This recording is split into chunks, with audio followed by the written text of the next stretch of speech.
Hey, hope all is well. I'm going to be back at it with some Blitz in the 5-minute pool on ICC.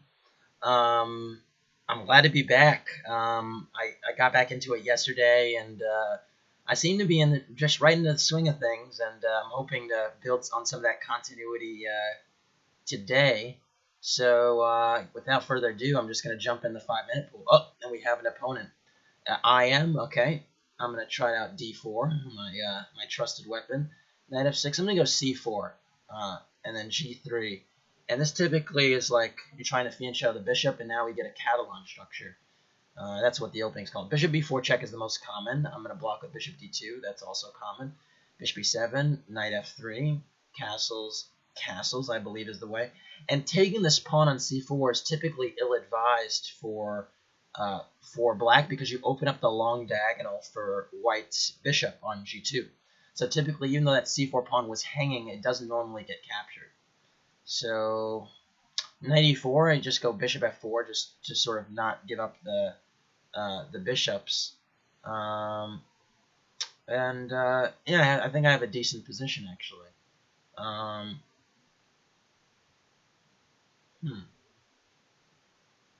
Very aggressive move, this G5. I'm going to drop it all the way back to C1. I think now F5 needs to be played, yeah, to keep up with overprotecting the E4 knight. And yeah, it's a very interesting position because essentially I have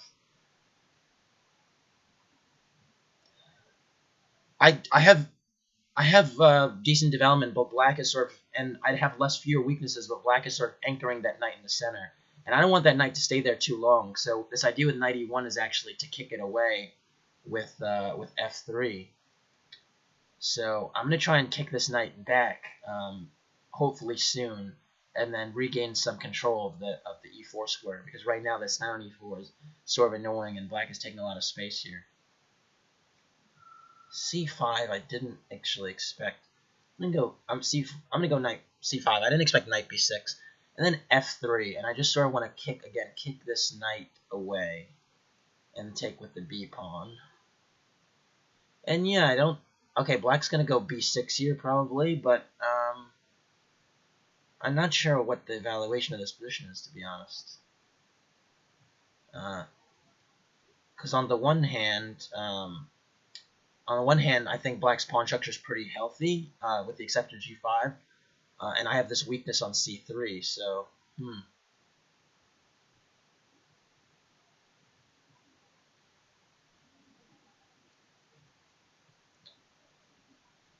So knight D3, as my rook was being attacked on F1, and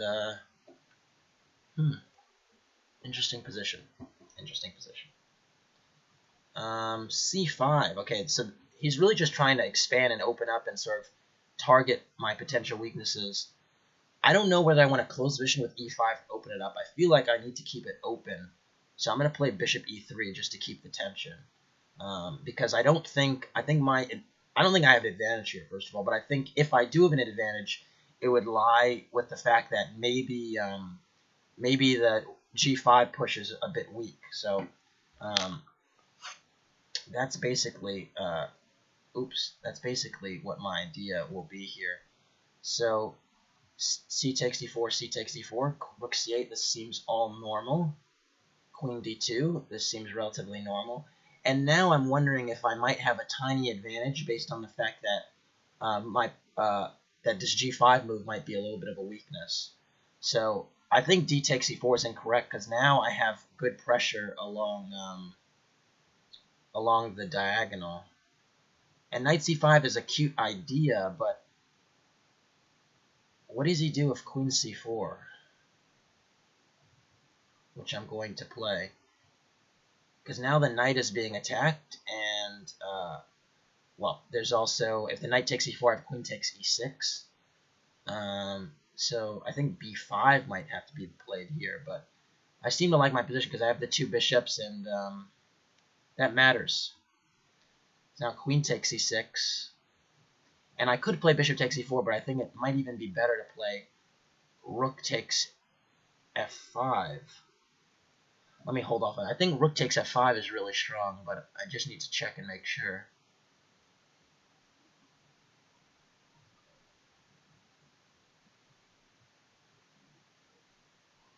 Yeah, I'm going to go for it. I think if rook e8, then I can play queen takes b6, and I'm sort of just I'm playing Pac-Man, taking all these pawns. I even have queen d5 actually, but basically this knight on e4 is super loose. I have the two bishops. If I can get in rook af1, that would be fantastic. Okay, knight c5 is a cute idea, but can it be refuted? Can it be refuted? So if I take on c5, this bishop takes a1. So,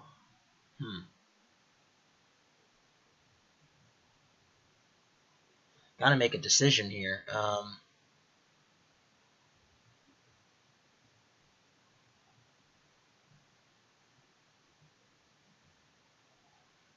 I'm gonna take on c5 anyway, and then after bishop takes a1, I'm gonna play rook takes f8, check. And my idea is that I'm thinking that after c takes b6, I might have too many pawns, because now, okay, I'm down in exchange, but I have these really nice bishops, and I do have to take care of my back rank a little bit, because if my bishop was not covering the c1 square, there'd be rook c1 and mate to follow. But if I don't get checkmated here, I just have an overwhelming position, because my pawns on the queen side are going to be a real force. So if I just sort of take care not to get checkmated, I should be okay here. All right, rook e8 is a good move. It's also a move I didn't see. That's always frustrating. But I can go queen b3, and I think everything is covered for the time being. And the question is, can everything stay covered? Because if it is, I'm just winning. And I just have to make sure that I don't get back ranked. Back ranked mate is really the only thing here that would beat me. So gotta look out for that. I would love to actually trade the bishop get rid of the bishop on a1, because if the bishop on a1 is gone, then I would feel a lot more secure with my two connected pass pawns on the queen side. So moves like queen d1 definitely come into consideration. Okay, so queen e7 is interesting. I don't think it solves black's primary problem, though, which is my pass pawn, so I'm going to just go b7. And the point is that if you take on e3, I could just play queen takes e3.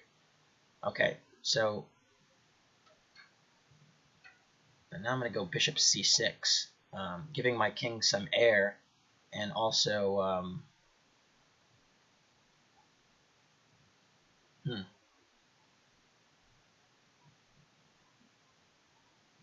no, king g2.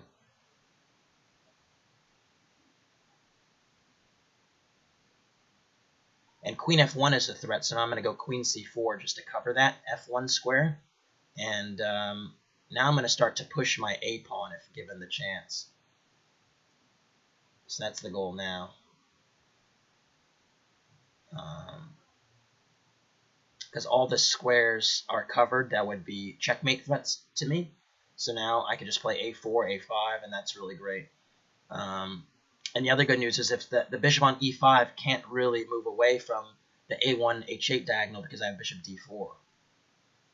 Okay, so bishop a1 is an interesting move because it threatens queen b2. So I'm going to go, what can I do to stop that threat?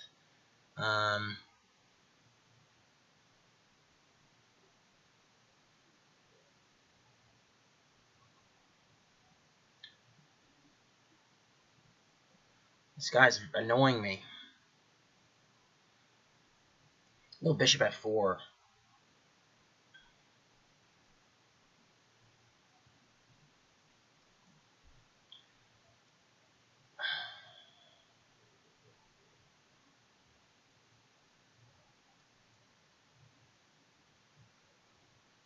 Oh man, it looks like I'm going to get flagged.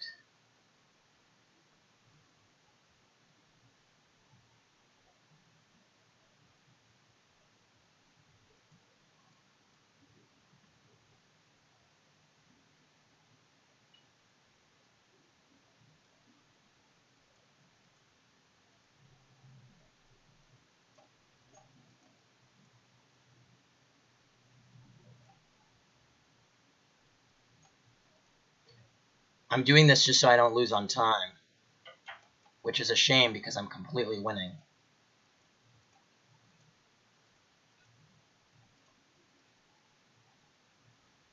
And I flagged him. I'll take it. I did have a completely winning position with the two bishops. But you know, when you're talking during the game, it's also gets a little bit tight. So, but I thought it was a clean game, relatively speaking. It was really important, actually. This is the critical moment to me where I could sort of retreat the queen and sort of get into a little bit of trouble, and maybe black would get some counterplay on the d4 pawn or something if I went queen c4. But this move, d takes c5, is actually well calculated because after these trades, and I get the pawn b6, there's no checkmate here, and I just have two connected passed pawns, which is pretty much a winning position.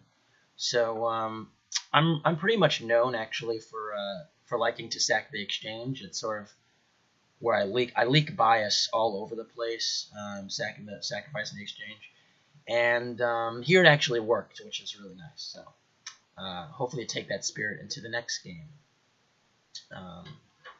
But yeah, this definitely needs to be well calculated. Many times I sacrifice the exchange based on intuition and not much calculation, which is a bit dubious sometimes. Anyways, we're going to get, oh, I was hoping for a Nardorf. This guy, Sicilian Nardorf, this guy does not want that. He's playing c3. So I'm just going to go knight f6. If you're not going to occupy the center, fine. I'm going to take control of it. Now, I wonder if this e4 pawn is hanging or not. I'm not sure. I feel like it's a trick. I'm going to go e6. I don't want to fall for any tricks.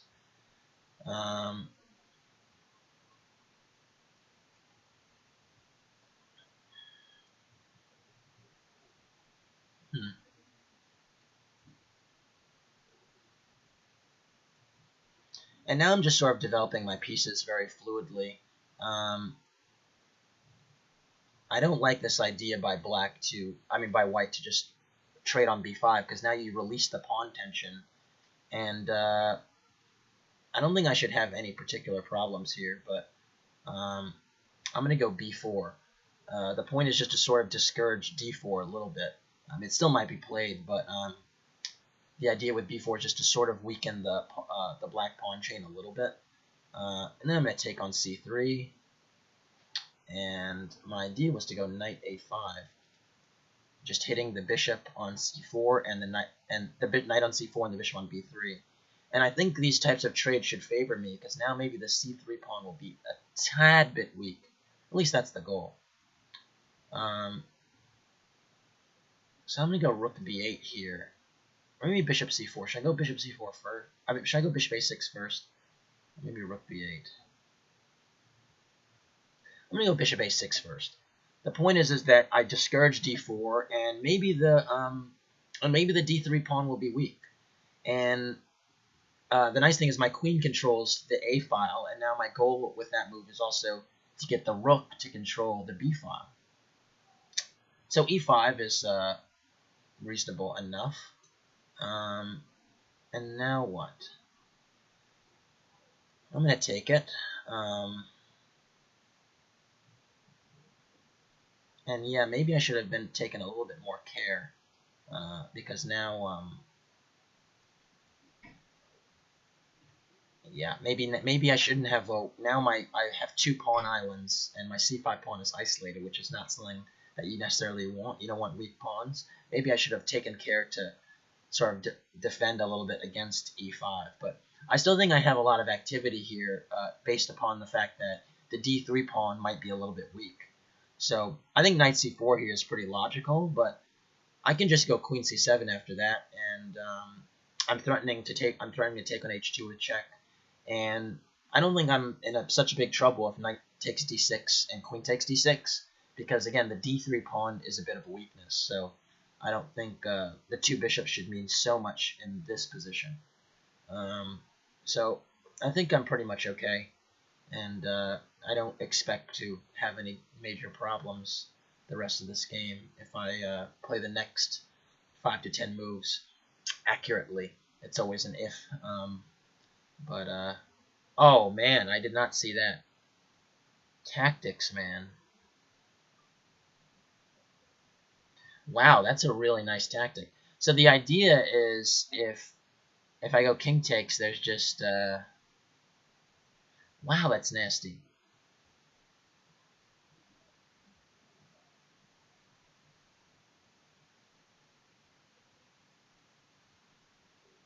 Well, I have to go for it.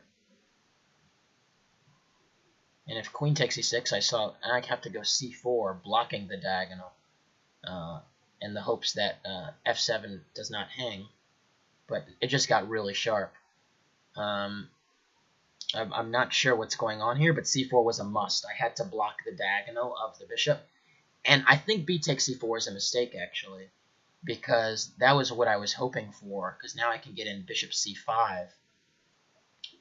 And now, for the time being, black has no checks, or white has no checks, but more importantly, I've managed to block the bishop on the long diagonal, the b3 bishop.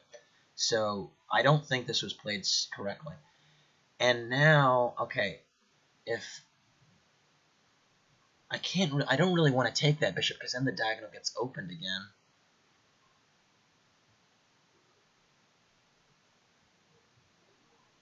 But I'm going to do it. I'm going to take it. Shoot, this is not what I wanted. I'm going to take it, and I think rook takes e3 will be played.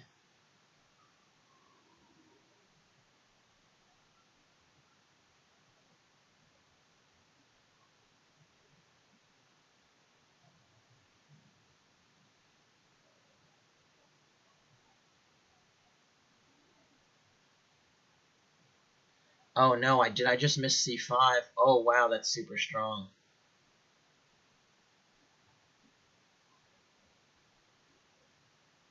I missed c5.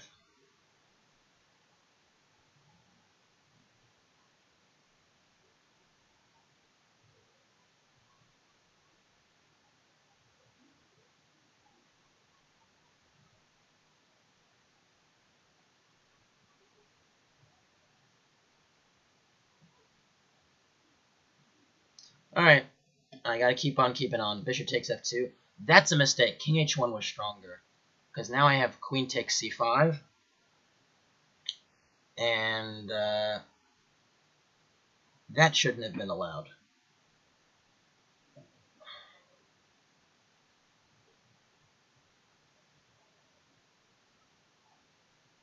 Because now if rook e3, I have knight g4 check. So I think I'm winning again. I have these discovery checks. If he played c5, I would have been in deep trouble. All right, I got to make this happen. So if queen g5 check, there's king h3,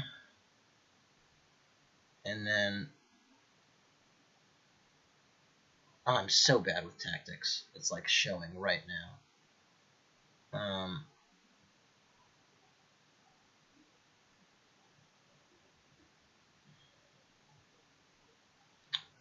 If knight e4 check,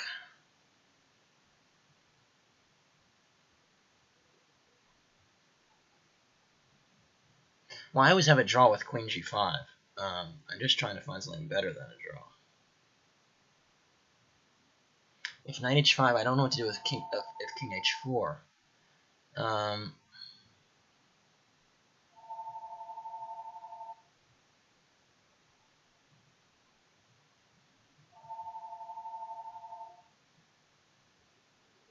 Man, I don't. This is so annoying.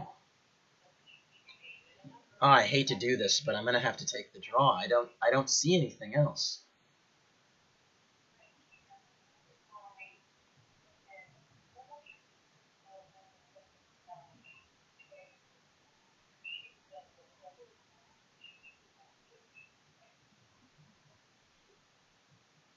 Man, that's so embarrassing. I just don't see. I don't see any way after bishops. I don't see any win. After, yeah, so I'm gonna take this draw, queen h5, and accept this repetition. And I'm wondering if there was a way to go there. because it's typical me. I'm in a really sharp position, and there's like one tree that actually, one line of variations that actually works out, and I don't see it. So I'm actually going to turn on the engine here after knight takes f7, just to see. Okay, so rook takes f7 was good. Queen takes c6 was a mistake, like I said, because after c4, I block. Bishop c5, bishop e3. And then I need to play knight d7. That's not an easy move to see, but the point is I cannot let this diagonal open up for the bishop again. And of course I did. I took, which again, like we said, c5 is winning. And then I took here. And again, king h1 wins on the spot because I have no easy way to defend against queen takes f7 and rook e8 and queen e8 mate. So the problem is if king h1 and I go queen c7, which defends the rook, there's actually queen e8 check, and then knight takes e8 and rook takes e8 mate because the rook on f7 cannot block. Pretty amazing stuff. I'm going to just repeat that. Queen e8 checkmate is a threat here, and I can't defend that and queen takes f7. Luckily for me, he took, and then here, king g3, there has to be something winning, and I just didn't see it, and it turns out to be queen takes d3. I played queen g5, and now there's no more win. Classic me. I need to work on my tactics. I need to work on my tactics. It's we all have things to work on in chess. Even when you get to level where I am, or even higher with Grandmaster and stuff like that, everyone has weaknesses. And I think that's sort of the cool thing is because we're human, we have these weaknesses and we have to work on them. So at least it wasn't a loss. I hate draws, but at least it wasn't a loss. So, new game. I'm trying out e4 this time. Playing a guy named Paranoid. I'm usually paranoid at playing open games, but I have to get over that fear. I just feel like you can play.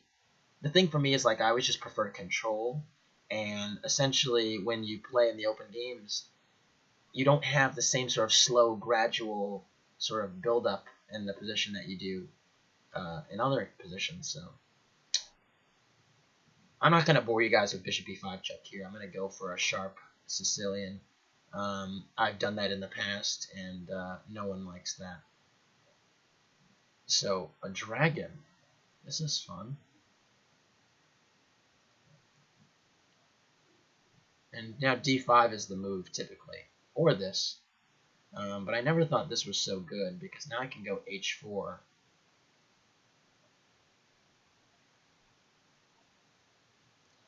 And h4, h5 is very annoying. Very, very annoying. So I wonder how he's going to deal with this.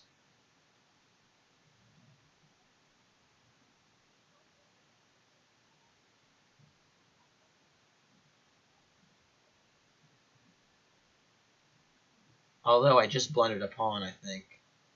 I think I blundered the a2 pawn, which is I'm not supposed to do that. So I'm gonna have to do some funny business. Man, I can't believe I blundered that pawn.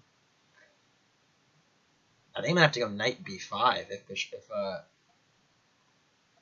bishop takes a2. I'm gonna have to go knight b5 because I've just blundered this pawn for no reason. So that's no good. Gonna have to trade queens and get to some sort of ending.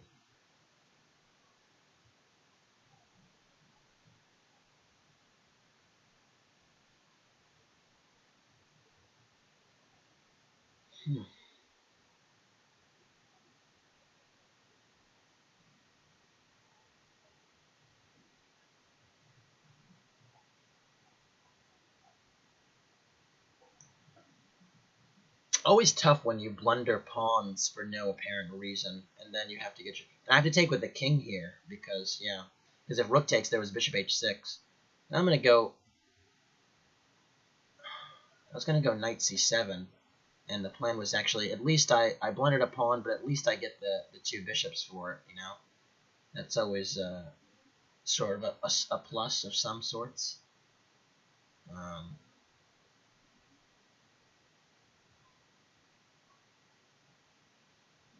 There's also knight takes e4 here, which is a pretty neat tactic that I missed. And yeah, Black has an excellent position because even though he's down in exchange, the pawn structure, Black's pawn structure is so much healthier that the exchange doesn't really matter right now. So now I'm in trouble, and I need to find open files for these rooks, because if I don't, I'm just going to lose very quickly. So the first thing to do when you're down in exchange is to not blunder any more than you already have. So that's sort of the first goal. So I just need to sort of sit tight and not blunder anything. And I've demonstrated an uncanny ability to blunder things, even when I shouldn't. So this is actually going to be a challenge.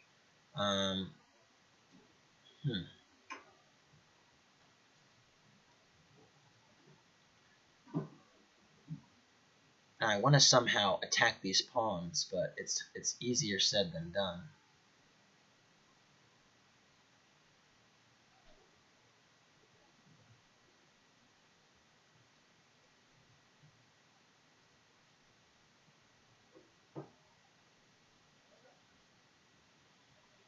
So I'm sort of going for broke for counterplay against the b7 pawn, because if I don't get anything going there, then I'm pretty much toast. So, man, my position is really ugly. Like, really ugly.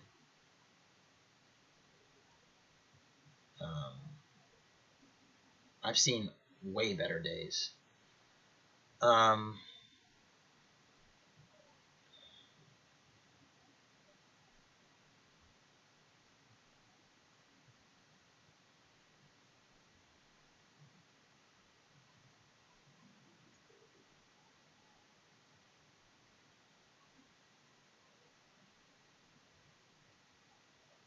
Man, it always feels bad to get be on the wrong end of a squeeze. But bishop e3 is maybe helped me a little bit, because I don't think that, I mean, he's getting the exchange back with the winning position, but maybe there was a cleaner way to do that. So just gonna sort of shake it off like nothing happened.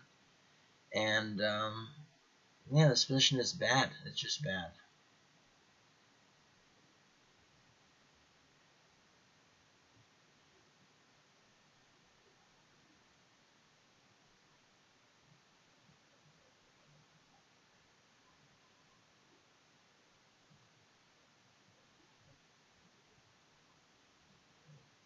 Now if bishop takes d4, I have to go c takes d4, because if I trade the rooks, then it's just a winning pawn endgame.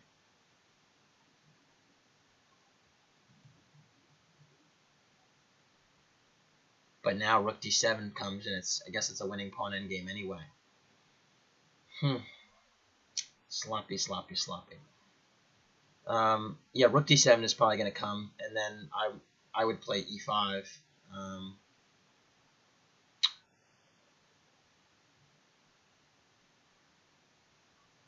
Don't know why he's still thinking. Yeah, I'm gonna go e5 here, but it's just losing.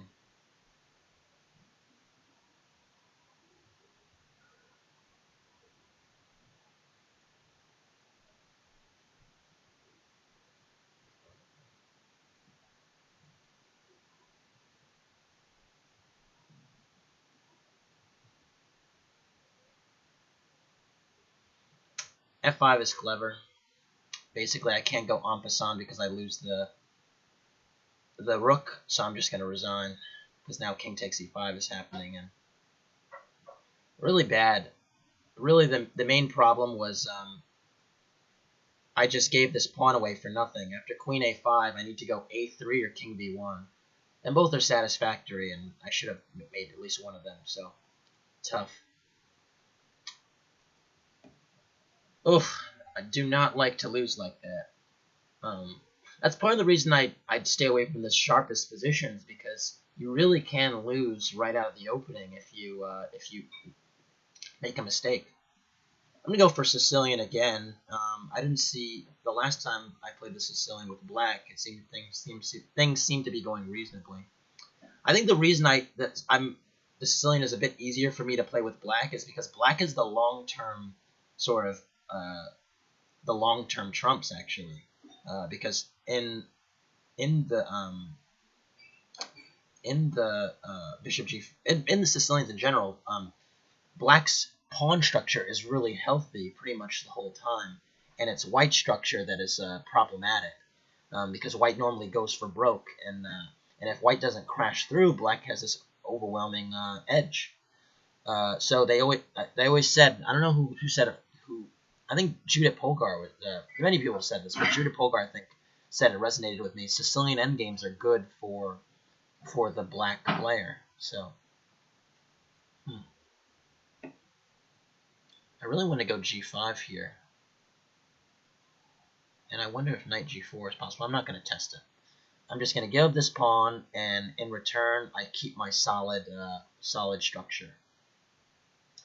I'm not going to put this knight on e5, and I like the control that I have in this position.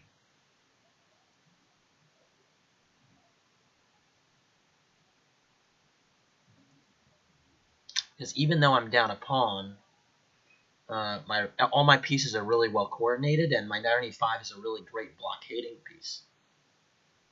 So all is good right now, so far at least. And now I'm actually threatening rook takes c3, or maybe even knight takes e4, and these are annoying threats. Yeah, so I'm gonna play rook takes c3 because I can't wait, and then queen a5, and I just sort of want to checkmate, to be honest. It's probably not even correct, but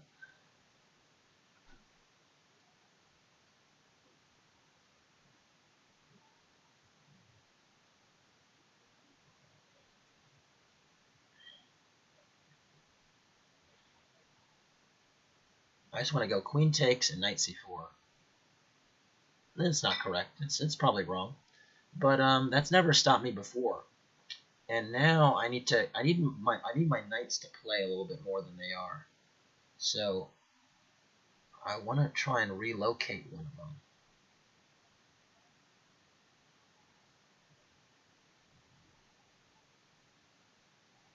All these tough decisions. Yeah, I'm going to go knight d7. Because white's going to play bishop b2 and kick my queen away, probably. And it's important that I continue to have an anchor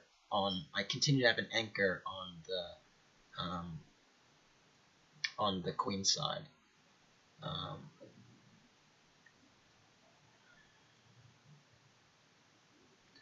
And white's probably winning. I mean, there's all these pawns, and they do mean something on the queen side, but definitely was ignoring my threats, and knight c3 is a threat, so I'll take it. I was probably a little bit extravagant sacking the exchange here. I probably should have been a little bit more patient, but it just feels, it's in a practical game, in a blitz game, it's so annoying to defend this because your king all of a sudden becomes naked, and I still have really good control in the middle. So from a practical standpoint, it's very annoying to defend these types of position. And I mean, I'm curious what the engine says. I don't really care, but I'm curious. It's fun. Okay, black's only half a pawn worse, and it's like, look at all the fun that black's having. White's not having much fun here. So yeah, I take it. Next, let's see who's next. It's amazing I'm actually even doing a video because it is Friday, and I did have thoughts about, well, doing other things. So this is sort of like my my pregame without the alcohol, you could say. And here we go: e4, e5, knight f3. Okay, let me go for a scotch. There's this line of the scotch I find to be very funny. It's not, well, I don't like to play this knight takes c6 and e5. I'm going to go knight c3. That's going to turn to this bishop b4 stuff. But there's this other line of the scotch I find really funny. If bishop c5, maybe I'll get a chance to play it at some point. This line has like been played thousands of times. Basically, black will castle and play d5.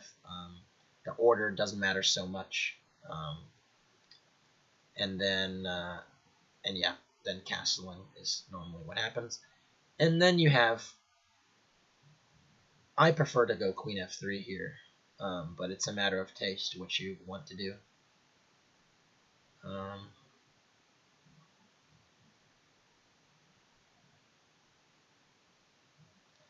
There's some really, the new game. The old plan this mission used to be to go queen f3, h3, and bishop g5. I actually, the bishop g5 plan has been sort of exhausted, so I think it's actually more interesting to put the bishop on f4. And that's sort of what I'm angling for in this position. Okay, h6 is sort of a move I'm happy to see because I wasn't going bishop g5 anyway. And even though h6 doesn't compromise the position seriously, it's just not a move that was necessarily necessary. I mean, bishop g5 is not, the pin is not a problem, and it's time and time again, we've actually had examples of the endgame being pretty reasonable. And this is the idea, queen g3. The point is that I'm trading queens, surprise, surprise, and trying to get some influence on in the center and on the queen side. So yeah. So rook e1, and now maybe knight a4 to just observe the c5 pawn, and then maybe king f2.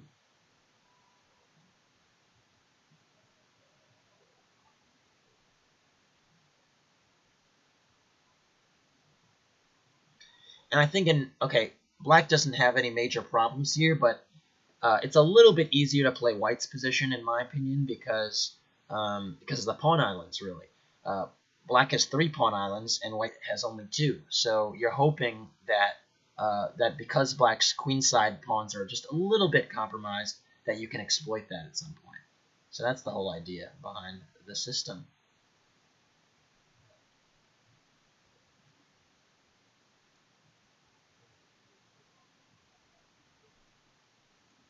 I'm going to go rook d1. I might have made the wrong rook move a few moves ago. I probably should have gone rook fe1 because now I sort of want this other rook on d1. So it's actually, sometimes you have the rooks connected and it's like, which rook do you put where? And I'm definitely changing the plans, which is a sort of admitting that I did something wrong.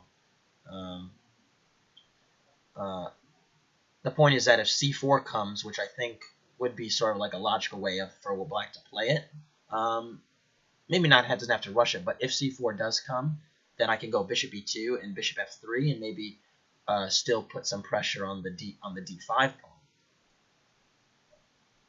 So it's nothing major, just sort of a classical relocation. And knight f6, okay, now I'm going to go bishop f3, like I planned, just to sort of cover the e4 square now, because knight e4 check was a threat. And I don't think this is good, because now I can take and go king e3, and I think this is a bit dangerous for black. I gotta figure out how to take, but I think this is really, really not great, because now again we have this the pawn islands are equal now. I would say there's 2 for black and 1 for and 2 for black, 2 for black and 2 for white. But again, my rooks are more active. My king is more active than black's king, and I think I'm gonna be able to effectively sort of put pressure on the a7 pawn at some point. So I have a healthier pawn structure. So I'm just gonna go rook d2 to protect that pawn. And then I want to go where I want to go.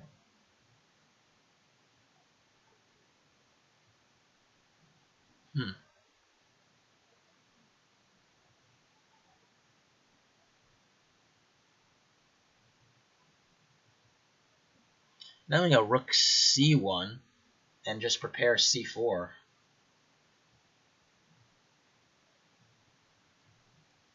Lucky for me, I blundered bishop takes b3, but it wasn't played. And yeah, now I'm going to get my knight active again. And if my knight can get to b5 here, good luck. Because now knight d6 is threatened, and my pieces are really active, and all that is great. I'm going to go... Okay, and king f6 is interesting, because now king e5 is an idea. So I'm wondering if there's any way I can deal with that. I'm just going to go rook a1.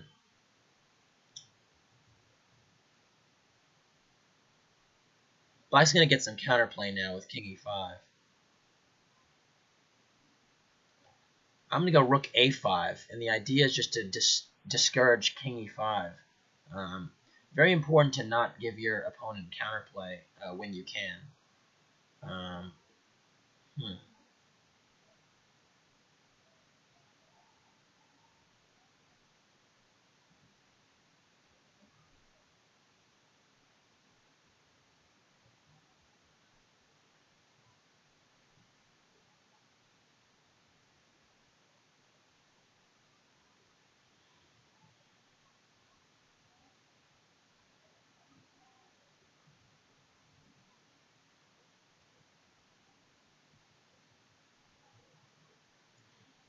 A6, I guess, is the threat.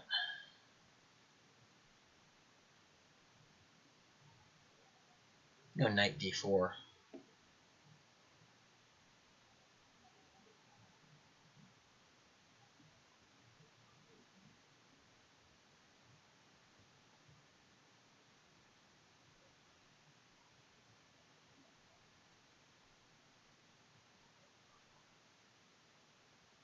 This is a little annoying. I did not...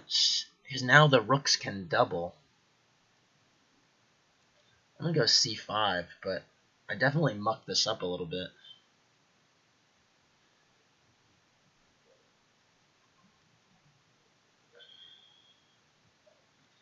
I sort of going to go c6 next, but I don't know. Something smells fishy here.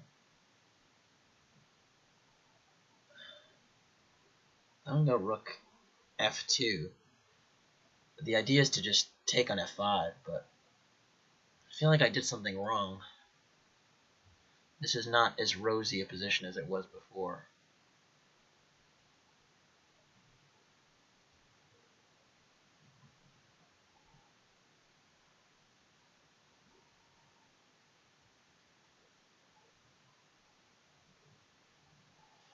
What to do?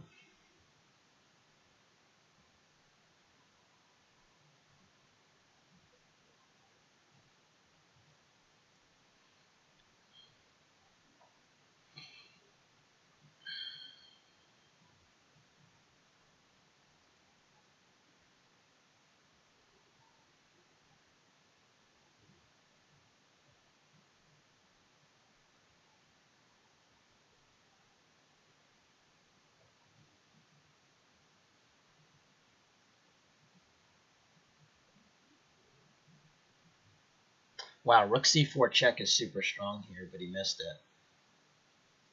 I'm going to take here, and I'm going to go king d4, and this is... I'm going to flag him, but technically this should also just be winning because I have a rook.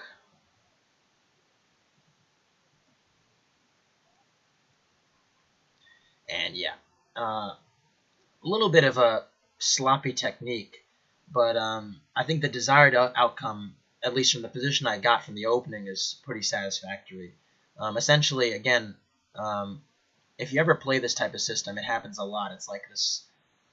It's like, I don't know if it's called like the 3 knights or whatever. It's basically when you play d4 and I don't know if it's the 3 knights or the 4 knights. I don't know what it's called, but basically, typically bishop g5 has been the plan for honestly over a century, I think. But bishop f4 has some venom now. And because basically in this position, a lot of times black's plans to go rook b8 and bishop d6 to put pressure on the b2 pawn. And now you stop rook b8, so bishop d6 is obligatory. And after this trade and queen g3, again, if the queen moves away from that diagonal and doesn't decide to trade queens, then rook b8 isn't possible for the time being, and you can sort of do your thing in the middle of the board, go rook e1, stuff like that. And after this queen trade, black is fine, but there is a little bit of venom. There just is. Bishop e6 is fine, and bishop b3. And again, I think maybe I went wrong rook here. Maybe I should have gone rook fe1. That was probably a mistake because I wound up doing the other way soon. But this position after knight a4 is just a little bit annoying because, again, I'm just massaging the dark squares, and I have this 2-pawn island to 3-pawn island advantage. Again, you always want fewer pawn islands because it means your pawns are connected. So, and that was enough to sort of induce some mistakes, because here, knight e4 check I think is a little bit incorrect, because now I get to blockade the e4 pawn and maybe sort of challenge the a7 pawn. And I think I had a safe advantage, which I ultimately spoiled a little bit, but not enough to lose. So that's that. All right. Oh, a GM now. I'm excited. An English GM too. All right. D4, and it's attack GM. So I'm guessing the guy likes to attack. Trumpowski was featured in the match, actually. Carlson Karyakin, and literally the first game. A lot of people were buzzing about it because they were like, he's playing the Trumpowski. Is this something to do with the election? Is this some sick joke? It was not, but it was funny. I don't know what to do here. I thought they just take this pawn normally. Okay. Well, if he doesn't take it, I guess I have to accept it and get along with my development. E5 is not a threat here because I have knight h5, which is an important resource. So at least I have that going for me. I'm gonna go for a fianchetto here. I don't know how to develop my pieces here, to be honest. But fianchetto never hurt anyone, did it? So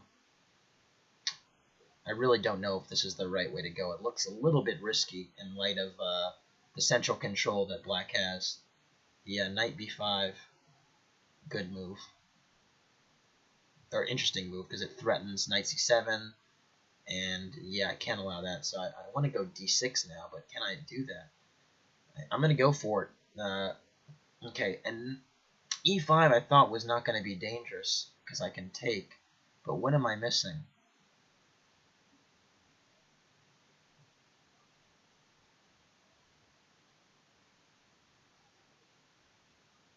Oh, I'm missing something pretty huge.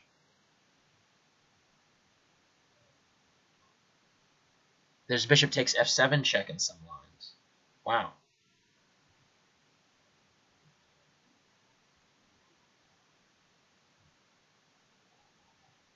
I'm going to do it anyway. And then king takes. And if and now, okay, I saw this. If I go king e8, there's knight c7 mate. But I'm going to go knight d7. And I think I'm protected everything for now.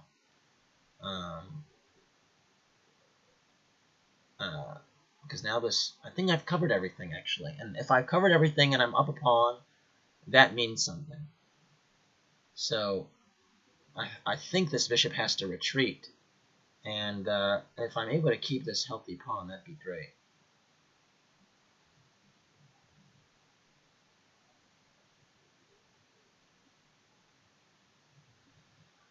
Interesting. Bishop d5, I didn't see that either.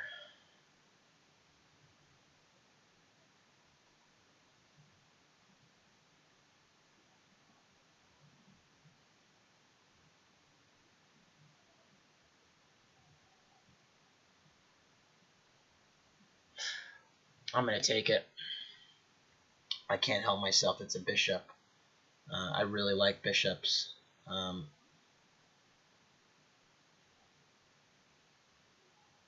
And if knight takes a7, I have king c7, which literally saves me by the skin of my teeth, by the hair of my chinny chin chin.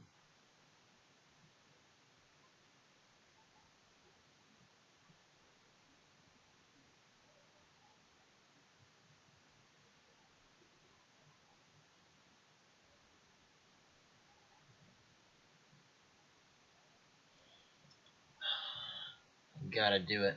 A6.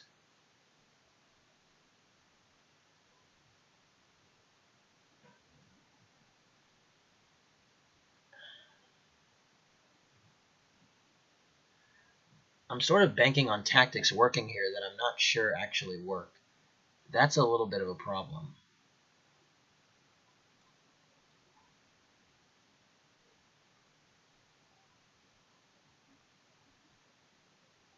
My hope was that in this sequence that the knight on h8 that would win the rook would actually be trapped, but I'm not so sure that's actually the case. And if that's not the case, then I'm in some trouble. But yeah, my plan was to go bishop e6 here, with the idea of just trapping the well, I can't even speak English, but trapping the bishop, or the knight on h8. So I don't know if it works though. So I'm gonna go bishop g8 because that was the plan, and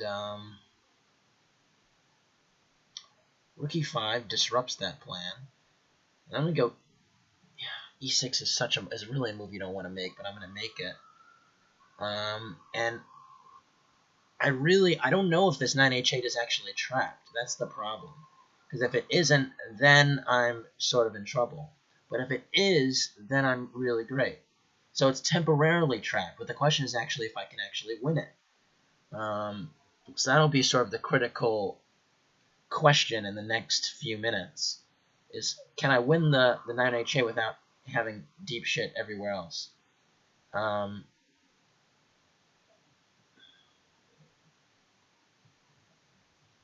So I really don't want to lose the c5 pawn. So I'm going to go king c6.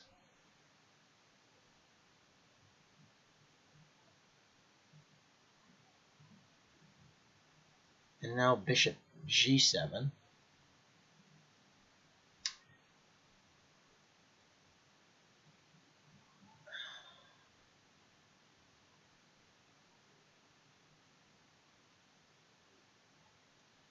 And again, not really sure I've done anything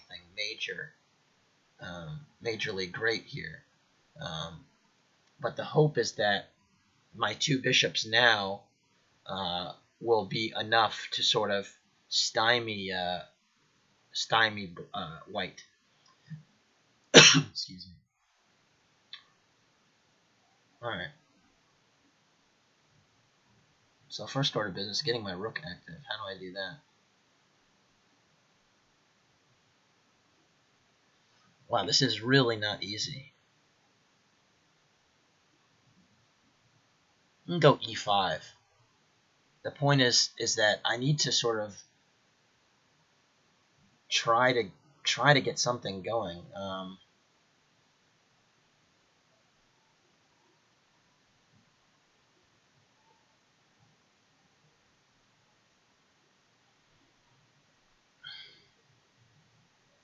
And now I'm not going to talk so much for a little while because I don't have so much time. But yeah.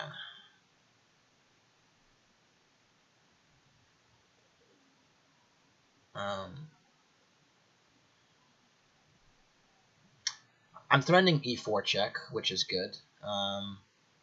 And I think I have a decent position here. Let me just move without talking, though, just so I don't blunder in some really awful way.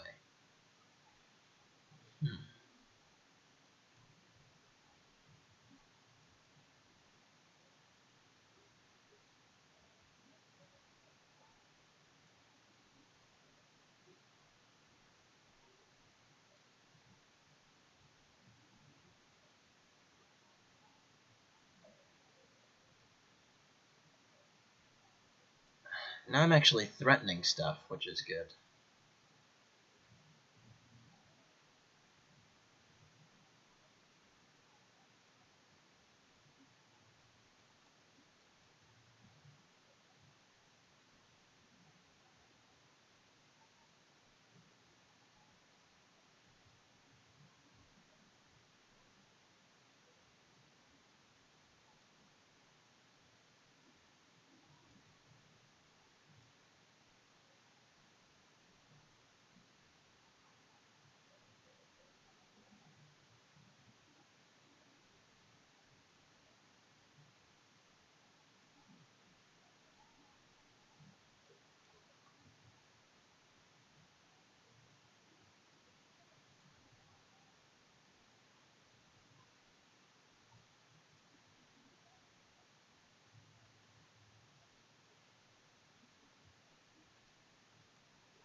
Yeah, this is a drawn position, but my opponent's going to flag me.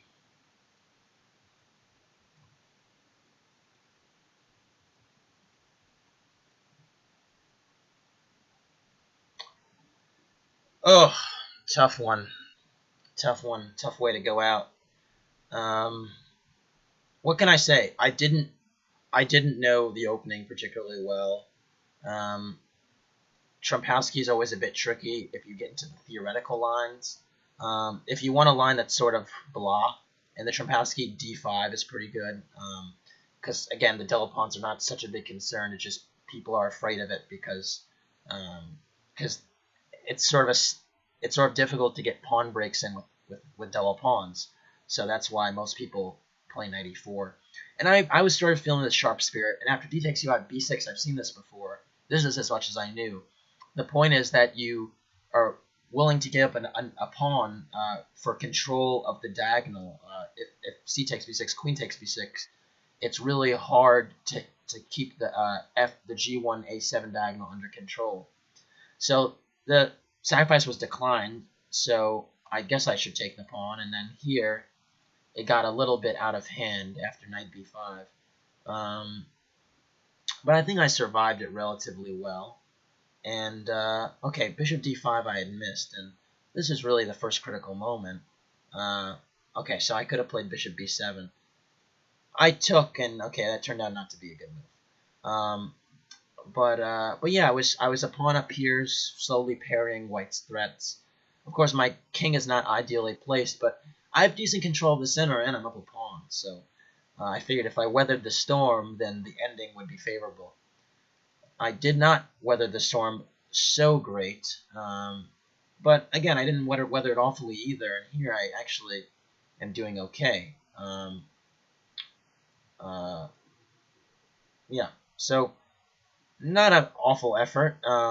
Definitely could have been better in some spots, but okay, not bad, not bad. I'll take it. And again, sort of the end of the game, this rook ending is literally a dead draw because even if you trade the rooks, it's a dead drawn pawn ending because the pawn is beside the king, which is never something you want. You always want the king to be comfortably in front of the pawn for winning pawn endings. And so even rook trades are good here, but beyond that, you're able to set up the classic Philidor position where you wait till the pawn reaches the 6th rank, and then you check the white king from behind.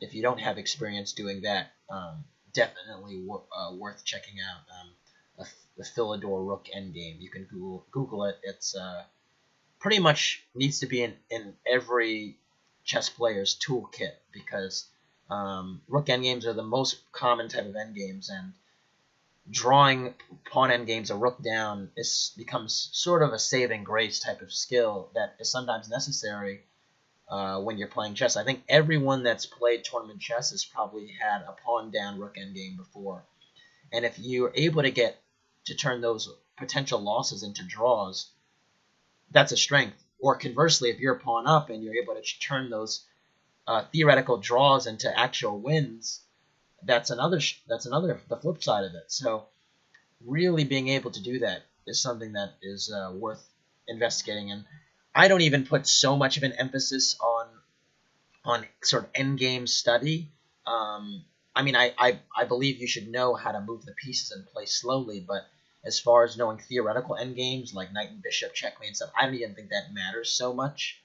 I really just feel like study your rook endgames and you're good. So that said, that'll be it for me. I'm going to end on a loss again. Maybe hopefully this won't be a habit of mine that I play well and I end on a loss. But that's the way it's going to be today. It's Friday, like I said, and got other things going on. So thanks for watching, and I'll be back soon.